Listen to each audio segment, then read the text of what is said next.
Gurukul ICS Bilaspur की ओर से पुनः आप सभी का स्वागत करता हूं। आधुनिक इतिहास के वस्तुनिष्ठ प्रश्नों की श्रृंखला का चौथा वीडियो लेकर मैं आप सभी के सामने पुनः हाजिर हुआ हूं। पूर्ववत एग्जाम में पूछे गए प्रश्नों का ये संकलन है जो आपके परीक्षाओं के लिए बहुत ही महत्वपूर्ण है। इन प्रश्नों को हल करके आप अपनी तैयारी को और मजबूत बना सकते हैं। मेरे 3 वीडियो हमारे गुरुकुल आईसीएस बिलासपुर के यूट्यूब चैनल पर उपलब्ध हैं, जहां पर जाकर आप देख सकते हैं। और कुछ विद्यार्थियों ने पूर्ववत वीडियो को देखकर प्रश्न भी पूछा था, जिसका उत्तर मैंने दे दिया है। ये चौथा वीडियो है। चलिए स्टार्ट करते हैं। पहला प्रश्न है, बंगाल विभाजन के दौरान आयोजित भारतीय राष्ट्रीय कांग्रेस के बनारस अधिवेशन के अध्यक्ष थे। Option A Firoz Shah Mehta, option B Dadabhai Naoroji, option C Gopal Krishna Gokhale, option D Surendranath Banerjee. तो 1905 में जैसा कि हम जानते हैं, बंगाल का विभाजन लॉर्ड कर्जन के द्वारा किया गया था। इसी समय भारतीय राष्ट्रीय कांग्रेस का बनारस अधिवेशन हुआ था। इस अधिवेशन के अध्यक्ष थे ऑप्शन सी गोपाल कृष्ण गोखले। याद रखिएगा, 1905 में एक तो स्थान बनारस में अधिवेशन का आयोजन हुआ था और उसमें अध्यक्ष बनाया गया था गोपाल कृष्ण गोखले को 1905। और दूसरी बात याद रखेगा, गोपाल कृष्ण गोखले महात्मा गांधी के राजनैतिक गुरु थे।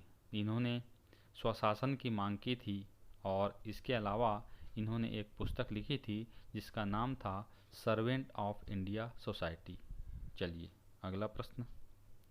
दूसरा प्रश्न है, स्वराज शब्द का प्रयोग कांग्रेस के मंच में सर्वप्रथम किसने किया था?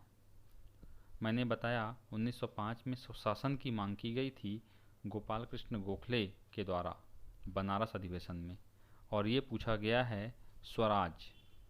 तो option A Dayanand Saraswati, option B Gopal Krishna Gokhale, option C Subhash Chandra Bose, option D Dadabhai Naoroji. सही जवाब होगा दादा भाई नौरोजी। ये 1906 में कांग्रेस का कलकत्ता अधिवेशन हुआ था, जिसमें 4 प्रस्ताव पारित किए गए थे। एक था स्वराज, दूसरा था स्वदेशी, तीसरा था बहिष्कार और चौथा था राष्ट्रीय शिक्षा।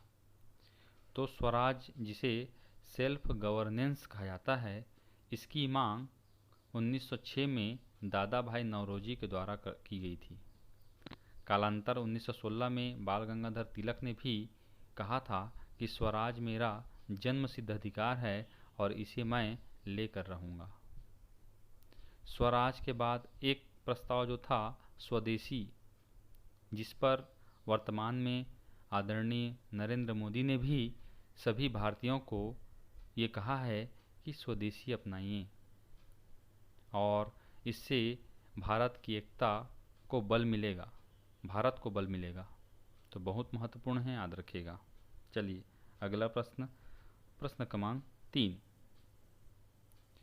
1905 से 1917 तक की अवधि को कहा जाता है। ऑप्शन ए उग्रवादी काल, ऑप्शन बी उदारवादी काल, ऑप्शन सी गांधी युग, ऑप्शन डी इनमें से कोई नहीं। तो 1905 से 1917 तक के काल को कहा जाता है उग्रवादी काल। याद रखिएगा। देखिए, 1885 में जब भारतीय राष्ट्रीय कांग्रेस की स्थापना हुई थी, तो उस समय 1885 से 1905 तक के काल को उदारवादी काल कहा जाता है, जिसमें दादा भाई नौरोजी, गोपाल कृष्ण गोखले, फिरोज शाह मेहता आदि उदारवादी नेता थे। 1905 से 1917 के काल को उग्रवादी काल कहा जाता है, जिसमें सभी गरम दल उग्र मिजाज के नेता आए और कालांतर में गांधी युग, इसकी शुरुआत हुई थी 1917 से 1947 तक। इस काल के दौरान हम गांधी जी के बारे में पढ़ते हैं। यहीं से गांधी जी सत्याग्रह के माध्यम से आंदोलनों की शुरुआत करते हैं। तो गांधी युग 1917 से 1947 तक है।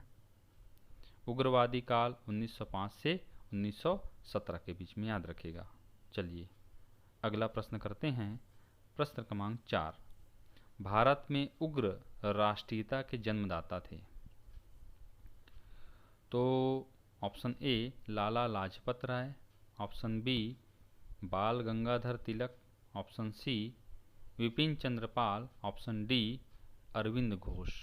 ये सभी जो चारों ऑप्शन में व्यक्ति हैं, ये गरम दल के नेता थे और इसी गरम दल के नेता, जिसे उग्र राष्ट्रीयता के जन्मदाता कहा जाता है, ये कहा जाता है ऑप्शन बी बाल गंगाधर तिलक को।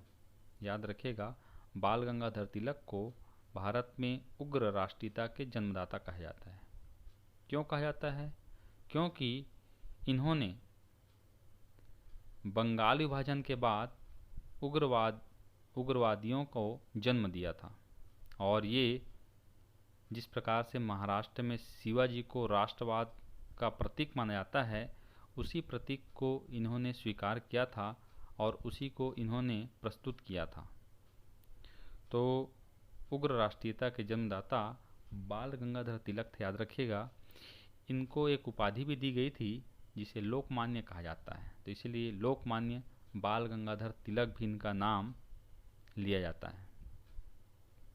चलिए अगला प्रश्न, 5वां प्रश्न है, अखिल भारतीय मुस्लिम लीग की स्थापना किस वर्ष हुई थी? तो option A 1905, option B 1906, option C 1907, option D 1908।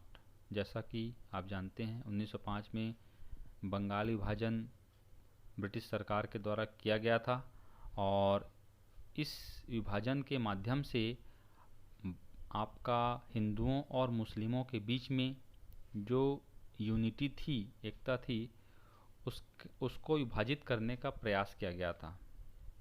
और इसी दौरान कहा जाता है जो बंगाल के नवाब थे, जिसमें नाम आता है आगा खां का, ये 1 अक्टूबर 1906 को लॉर्ड मिंटो से मिलने शिमला गए और उनका समर्थन मिला। परिणाम स्वरूप 30 दिसंबर 1906 को अखिल भारतीय मुस्लिम लीग की एक समिति गठित की गई, स्थापना की गई। तो मुस्लिम लीग की स्थापना हुई थी 1906 में, याद रखिएगा।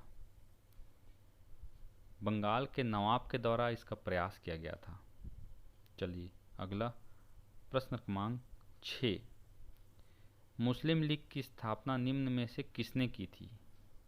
Option A Ahmad Khan, option B Mohammad Ali Jinnah, option C Salimullah Khan, option D इनमें से कोई नहीं।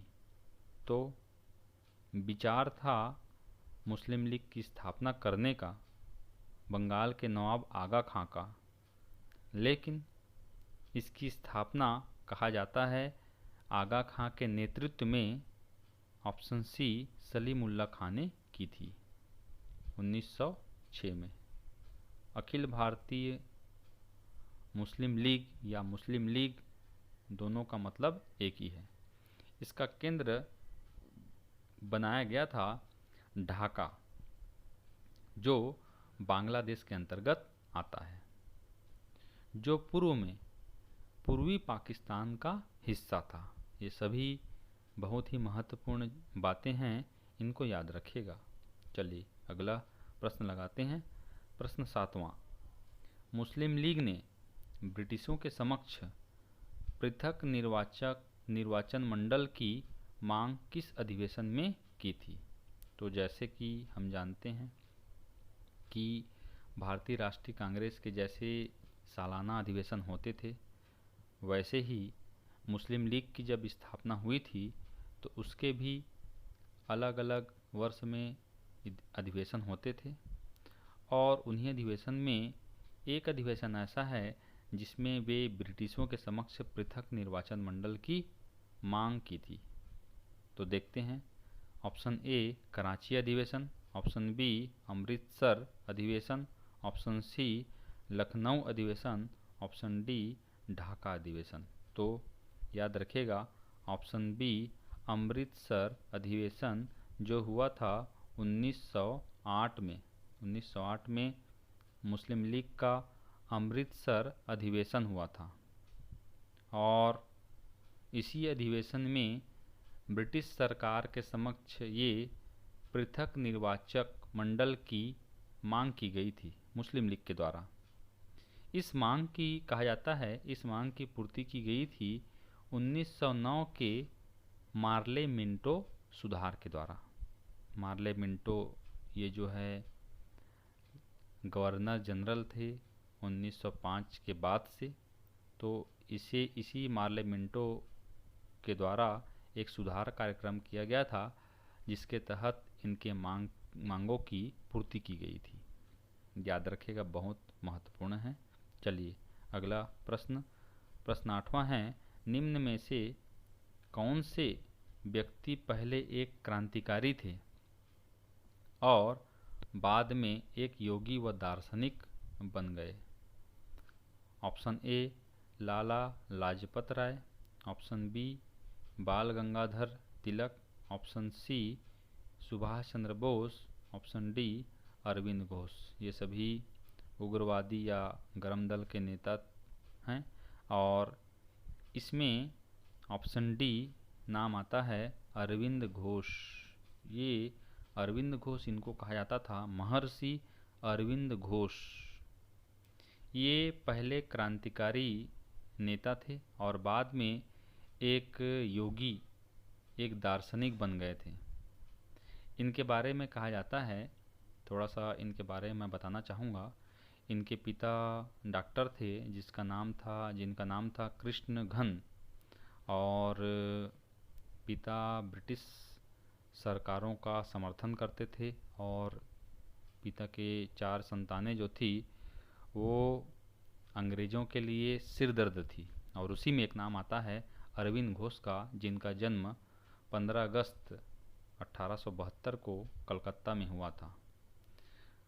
प्रारंभ से ही ये पढ़ाई में बहुत रुचि लेते थे, और इसी के परिणामतः 1890 में इन्होंने आईसीएस की परीक्षा उत्तीर्ण की थी, इंडियन सिविल सर्विसेज की परीक्षा उत्तीर्ण की थी, परंतु घुड़सवारी के इम्तिहान में ये असफल रहे, जिसके कारण इन्हें सिविल सेवा में प्रवेश की अनुमति नहीं मिली।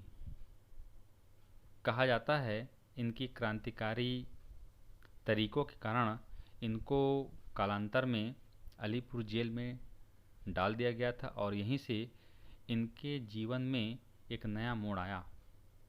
ये ज़्यादातर समय योग में, साधना में, तप करने में लगाते थे, और गीता वगैरह पढ़ते थे, श्री कृष्ण की आराधना करते थे, और यहीं कहा जाता है इनको श्री कृष्ण के दर्शन हुए, और उन्होंने कहा कि इन सभी कामों को आप छोड़कर आप आध्यात्म में या योग साधना में लीन हो जाओ।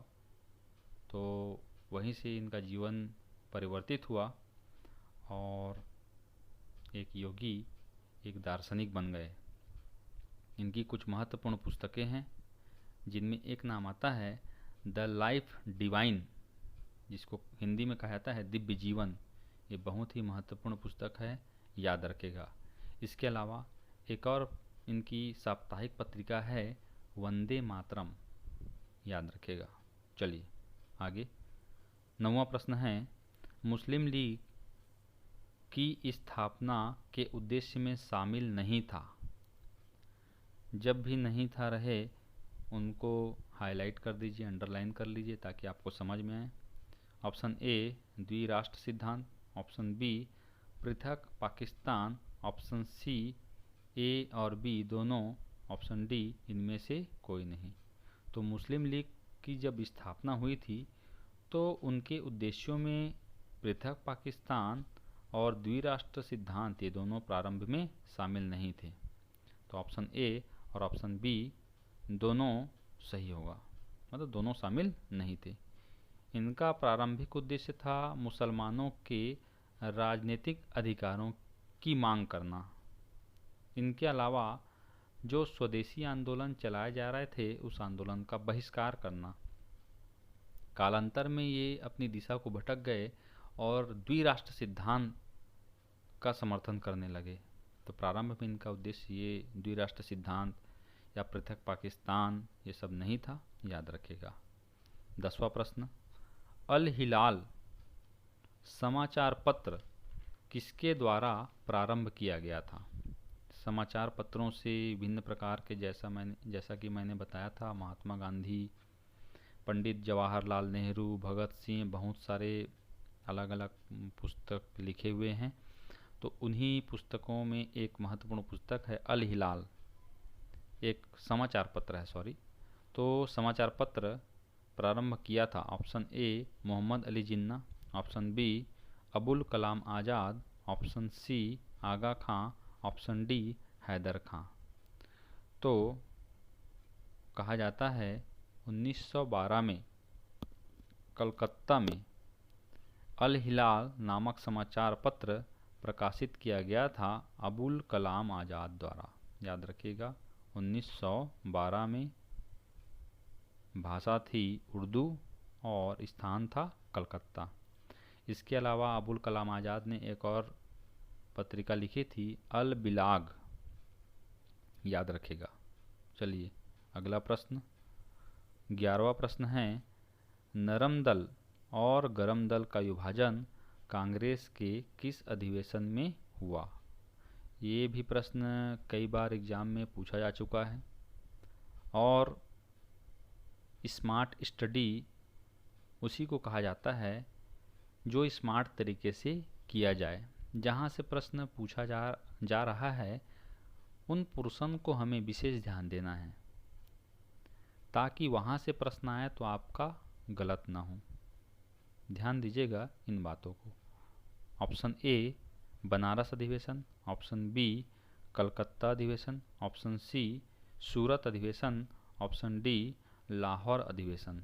तो याद रखिएगा, उग्रवाद और उदारवाद या नरम दल और गरम दल, इनके बीच मतभेद की शुरुआत 1906 से ही प्रारंभ हो चुकी थी और 1907 में इसने बड़ा रूप ले लिया और 1907 के सूरत अधिवेशन में ही नरम दल और गरम दल इन दोनों के बीच क्या हो गया? विभाजन हो गया। याद रखिएगा। चलिए अगला प्रश्न, 12वां प्रश्न है, भारतीय विश्वविद्यालय अधिनियम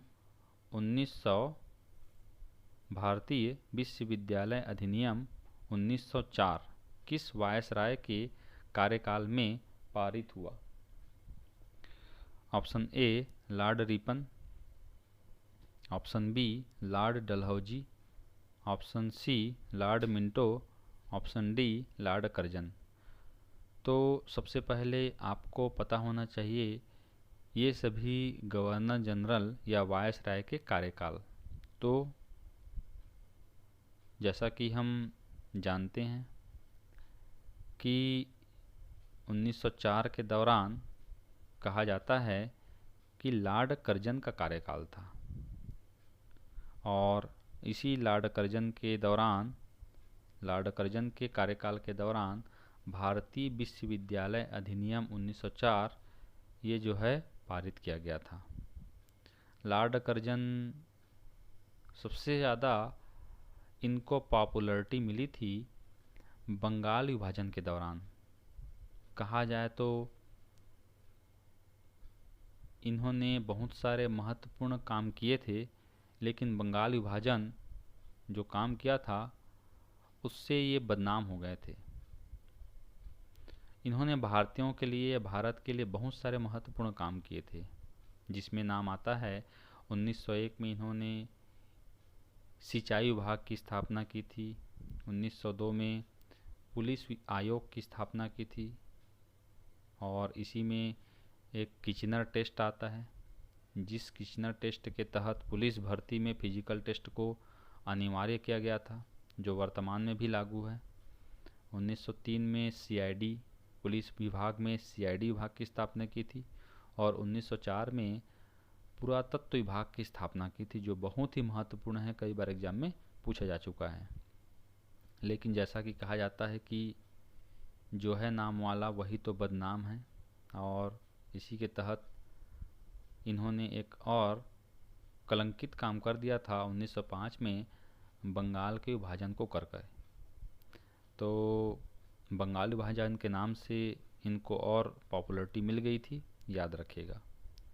चलिए अगला प्रश्न।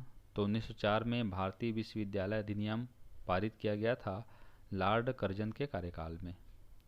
अगला प्रश्न, प्रश्न 13वां, भारत परिषद अधिनियम 1909 का सर्वग्राह्य नाम है। ऑप्शन ए ब्रिटिश संसद अधिनियम, ऑप्शन बी धर्म सुधार अधिनियम, ऑप्शन सी सांप्रदायिकता सुधार अधिनियम, ऑप्शन डी मार्ले मिंटो सुधार। तो सही जवाब होगा ऑप्शन डी मार्ले मिंटो सुधार। 1909 में मार्ले मिंटो सुधार किया गया था और इसी में मुस्लिम लीग की मांगों की पूर्ति की गई थी। कहा जाए तो मुसलमानों के लिए पृथक निर्वाचन और मताधिकार की व्यवस्था की गई थी। बहुत इम्पोर्टेंट है, याद रखिएगा। अगला प्रश्न, 1912 का वर्ष एक ऐतिहासिक महत्व का वर्ष था, क्योंकि इस वर्ष क्या हुआ था। ऑप्शन ए भारत की राजधानी परिवर्तित हुई, ऑप्शन बी भारत की राजधानी दिल्ली से कलकत्ता हुई, ऑप्शन सी भारत की राजधानी कलकत्ता से दिल्ली हुई, ऑप्शन डी ए और बी दोनों। तो जब भी इस प्रकार का प्रश्न आए तो थोड़ा सा गंभीरता से इन प्रश्नों को बनाना है, क्योंकि कभी कभी दो ऑप्शन सही होते हैं। हमको एक ही ऑप्शन देखकर OMR में या जो भी एग्ज़ाम में टिक नहीं लगा देना है। पहले गंभीरता से ऑप्शन को पढ़ना है, उसके बाद टिक लगाना है। क्योंकि 1912 में दो महत्वपूर्ण काम हुए थे। पहला तो ये कि भारत की राजधानी परिवर्तित हुई थी, तो ये जवाब तो सही ही होगा। अब परिवर्तित हुई थी तो क्या दिल्ली से कलकत्ता हुई थी या कलकत्ता से दिल्ली हुई थी। तो जैसा कि हम जानते हैं कि पहले या प्राचीन समय में बंगाल अंग्रेज़ों का केंद्र था, एक प्रेसिडेंसी थी। तो पहले कलकत्ता थी राजधानी और बाद में कलकत्ता से 1911 में दिल्ली कर दी गई थी। तो यहाँ से ऑप्शन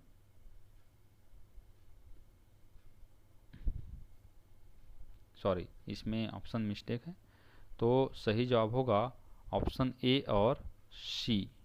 ऑप्शन ए और सी है। तो सही जवाब होगा ऑप्शन डी ए और सी दोनों। राजधानी कलकत्ता से दिल्ली हुई और भारत की राजधानी परिवर्तित हुई। ये प्रिंट मिस्टेक है। ऑप्शन डी में ए और सी दोनों होगा।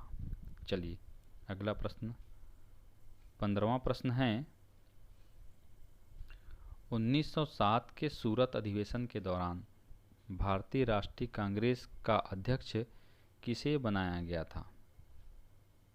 ऑप्शन ए दादा भाई नौरोजी, ऑप्शन बी रास बिहारी घोष, ऑप्शन सी लाला लाजपत राय, ऑप्शन डी इनमें से कोई नहीं। तो 1907 में नरम दल गरम दल का विभाजन हुआ था और इसे सूरत अधिवेशन के नाम से जाना जाता है और इसके अध्यक्ष बनाया गया था रास बिहारी घोष को, याद रखिएगा। चलिए अगला प्रश्न 16वां है, 1911 में किस गवर्नर जनरल के कार्यकाल में भारत के राजधानी को स्थानांतरित करने की घोषणा की गई थी।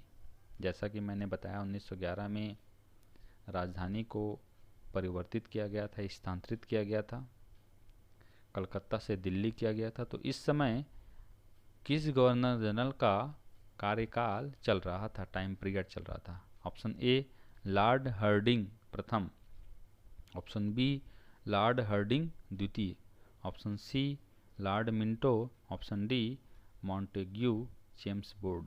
तो सिर्फ लॉर्ड हर्डिंग नहीं पढ़ना है, लॉर्ड हर्डिंग प्रथम है या द्वितीय है उसको पढ़ना है। तो देखिए लॉर्ड हर्डिंग प्रथम का कार्यकाल बहुत पहले था, आपका 1844 से 1848 के बीच में, तो ये नहीं होगा। दूसरा है लॉर्ड हर्डिंग द्वितीय, इन्हीं का कार्यकाल चल रहा था, इनका कार्यकाल था 1910 से 1916 के बीच में।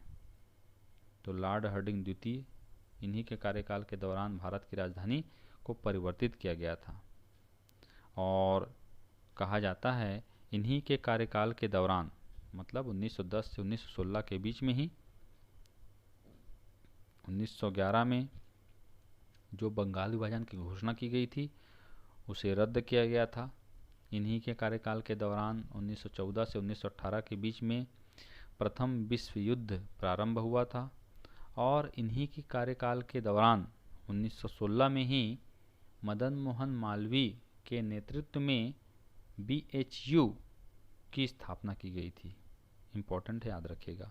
चलिए अगला प्रश्न 17वां, बंगाल विभाजन के पीछे ब्रिटिश सरकार का उद्देश्य था?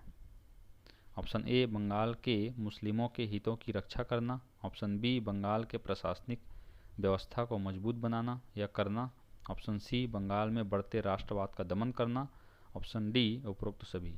तो यहाँ उपरोक्त सभी है, तो ध्यान दीजिएगा, इसका जो उद्देश्य था, मूल उद्देश्य ये था ऑप्शन सी बंगाल में बढ़ते राष्ट्रवाद का दमन करना। चूँकि बंगाल में पहले से ही हिंदुओं और मुस्लिमों के बीच में एकता थी, इसके अलावा 1905 के दौरान ही बंगाल में विभिन्न प्रकार के क्रांतिकारी आंदोलनों की शुरुआत भी हो चुकी थी। तो इसी जो यूनिटी थी हिंदुओं और मुस्लिमों के बीच, इसी यूनिटी का दमन करने के लिए इन्होंने बंगाल विभाजन किया था। हालांकि ब्रिटिशों का ये कहना था कि बंगाल एक बहुत बड़ी प्रेसिडेंसी है, जहाँ पर एक गवर्नर जनरल के द्वारा इसको नियंत्रित नहीं किया जा सकता, इसलिए हमने बंगाल को विभाजित किया था, जबकि सही उद्देश्य था इनका बंगाल में बढ़ते राष्ट्रवाद का दमन करना। अगला प्रश्न है 18वां, 1907 में उदारवादी और उग्रवादी के बीच मतभेद का मूल कारण था? ठीक है, ऑप्शन ए स्वदेशी आंदोलन की सफलता, ऑप्शन बी बाल गंगाधर तिलक का अपमान, ऑप्शन सी कांग्रेस के अध्यक्ष पद का चुनाव, ऑप्शन डी उपरोक्त सभी। तो सही जवाब होगा ऑप्शन सी कांग्रेस के अध्यक्ष पद का चुनाव। इनके बीच मतभेद की शुरुआत ही 1906 से हो गई थी। तो 1906 में मतभेद के कारण ही दादा भाई नौरोजी को अध्यक्ष बना दिया गया था, और 1907 में उदारवादी राज बिहारी बोस को अपना कांग्रेस का अध्यक्ष बनाना चाहते थे, जबकि उग्रवादी बाल गंगाधर तिलक के नेतृत्व में लाला लाजपत राय को अध्यक्ष बनाना चाहते थे, जिसके कारण दोनों के बीच मतभेद हो गया, और बीच मंच में ही ये दोनों आपस में भिड़ गए। और इसी के बाद कहा जाता है कि कांग्रेस से उग्रवादियों को या गरम दल को बहिष्कृत कर दिया गया। चलिए अगला बनाते हैं 19वां प्रश्न, राष्ट्रीय शोक दिवस कब मनाया जाता है? तो देखते हैं, ऑप्शन ए बंगाली विभाजन के दिन, ऑप्शन बी बंगाली विभाजन लागू होने के दिन, ऑप्शन सी महात्मा गांधी के मृत्यु के दिन, ऑप्शन डी इनमें से कोई नहीं। तो राष्ट्रीय शोक दिवस ये वास्तविक रूप से मनाया जाता है बंगाली विभाजन लागू होने के दिन। ये बंगाली विभाजन लागू होने के दिन ही राष्ट्रीय शोक दिवस के रूप में मनाया जाता है, जिसका समय था 16 अक्टूबर 1905। 16 अक्टूबर 1905। देखिए बंगाली विभाजन में बहुत सारी चीज़ें महत्वपूर्ण हैं, जैसे 19 जुलाई 1905 को बंगाल विभाजन की घोषणा की गई थी, 7 अगस्त 1905 को तकरीबन 2 माह बाद बंगाली विभाजन लागू हो गया था। कालांतर में 1911 में बंगाली विभाजन को रद्द कर दिया गया था और बंगाली विभाजन के विरोध में ही कहा जाता है राष्ट्रीय शोक दिवस 16 अक्टूबर 1905 को मनाया गया था। चलिए अगला प्रश्न 20वां। ब्रिटिश पार्लियामेंट में चुने जाने वाले प्रथम भारतीय थे। ब्रिटिश पार्लियामेंट जिसे हाउस ऑफ कॉमन्स कहा जाता है, इसमें किसे चुना गया था या प्रथम व्यक्ति कौन थे, प्रथम भारतीय कौन थे? Option A Surendranath Banerjee, option B W C. Banerjee, option C Dadabhai Naoroji, option D Badruddin Tyabji. तो सही जवाब होगा option C Dadabhai Naoroji. कहा जाता है 1892 से 1895 के बीच में इन्हें ब्रिटेन के हाउस ऑफ कॉमन्स में बतौर सदस्य नियुक्त किया गया था। चलिए 21वां प्रश्न। मुजफ्फरपुर में किंग्सफोर्ड की हत्या का प्रयास किस वर्ष किया गया था? तो 1905 से ही विभिन्न प्रकार के क्षेत्रों में क्रांतिकारी आंदोलनों की, क्रांतिकारी गतिविधियों की शुरुआत हो चुकी थी। उसी में से एक मुजफ्फरपुर जो बिहार में है ये शामिल है। ये मुजफ्फरपुर बिहार में ये किंग्सफोर्ड और कोई नहीं, एक ऐसा जज था जो हमेशा अंग्रेज़ों के पक्ष में सुनवाई देता था और इसी से परेशान थे और इनको हत्या करने का प्रयास किया गया था। ये किया गया था ऑप्शन ए 1908 में, ऑप्शन बी 1909 में, ऑप्शन सी 1911 में, ऑप्शन डी 1913 में। तो याद रखिएगा ऑप्शन ए 1908 में। इसे किंग्सफोर्ड हत्याकांड के नाम से भी जाना जाता है। और इनकी गाड़ी में इस हत्याकांड के दौरान इनकी गाड़ी में बम फेंका गया था जिसमें 4 व्यक्ति शामिल थे। याद रखिएगा, एक व्यक्ति थे 15 वर्षीय अल्पायु खुदीराम बोस, एक थे अमीन चंद, एक थे बाल मुकुंद और एक थे दीनानाथ। चारों नाम इम्पोर्टेंट है, याद रखिएगा। चलिए 22वां प्रश्न। अनुशीलन समिति संबंधित है। मैंने बताया था कि अनुशीलन समिति की स्थापना की गई थी प्रथम नाथ मित्रा और ज्ञानेंद्र नाथ बसु, एक कलकत्ता में और एक मिदनापुर में। तो ये क्रांतिकारी गतिविधियों से संबंधित संस्था थी। तो ऑप्शन ए मजदूरों से, गलत। ऑप्शन बी महिलाओं से, ये भी गलत। ऑप्शन सी क्रांतिकारियों से, ये सही जवाब। संबंधित है मतलब संबंध बताना है आपको। चलिए अगला प्रश्न 23वां प्रश्न है, लाल बाल पाल त्रिगुट का कौन सा व्यक्ति भारतीय राष्ट्रीय कांग्रेस का अध्यक्ष नियुक्त हुआ था? तो लाल बाल पाल जो त्रिगुट था, जिसमें 3 नाम आते हैं, लाला लाजपत राय, बाल गंगाधर तिलक और विपिन चंद्र पाल का। तो इसमें कौन ऐसा व्यक्ति है जो कांग्रेस का अध्यक्ष नियुक्त हुआ था? Option A Lala Lajpat Rai, option B Bal Gangadhar Tilak, option C Bipin Chandra Pal, option D इनमें से कोई नहीं। तो याद रखेगा इसका सही जवाब होगा लाला लाजपत राय। इन्हें ही अध्यक्ष नियुक्त किया गया था। और कब किया गया था? तो याद रखेगा ये 1920 में। वो भी कब? कांग्रेस के विशेष अधिवेशन में जो कलकत्ता में हुआ था और इसी अधिवेशन में इनको बतौर अध्यक्ष नियुक्त किया गया था 1920 के कलकत्ता अधिवेशन में। याद रखेगा एक ही व्यक्ति थे। अगला 24वां प्रश्न, कांग्रेस की अनुनय विनय व प्रार्थना की नीति समाप्त हुई। तो जैसा कि हम जानते हैं प्रारंभ में उदारवादियों का समय जो चला था 1885 से 1905 के बीच में, इनका उद्देश्य ही था अनुनय विनय और प्रार्थना की नीति, और इसे समाप्त किया था ऑप्शन ए अरविंद घोष के नेतृत्व में, ऑप्शन बी बाल गंगाधर तिलक के नेतृत्व में, ऑप्शन सी लाला लाजपत राय के नेतृत्व में, ऑप्शन डी इनमें से कोई नहीं। सही जवाब होगा बाल गंगाधर तिलक के नेतृत्व में कांग्रेस की अनुनय विनय और प्रार्थना की नीति को क्या किया गया था? समाप्त किया गया था। चलिए अगला प्रश्न 25वां प्रश्न, स्वदेशी आंदोलन का उद्देश्य था। तो 1905 में जब बंगाल का विभाजन किया गया था तो उसी के बाद कहा जाता है स्वदेशी आंदोलन चलाया गया था और बहिष्कार का नारा दिया गया था, जिसमें स्वदेशी वस्तुओं को अपनाने को उसका समर्थन किया गया था और विदेशी वस्तुओं को बहिष्कार किया गया था। तो इसका उद्देश्य क्या था? तो बंगाली विभाजन का विरोध। दूसरा ऑप्शन बी मुस्लिम लीग का विरोध। ऑप्शन सी ए बी दोनों।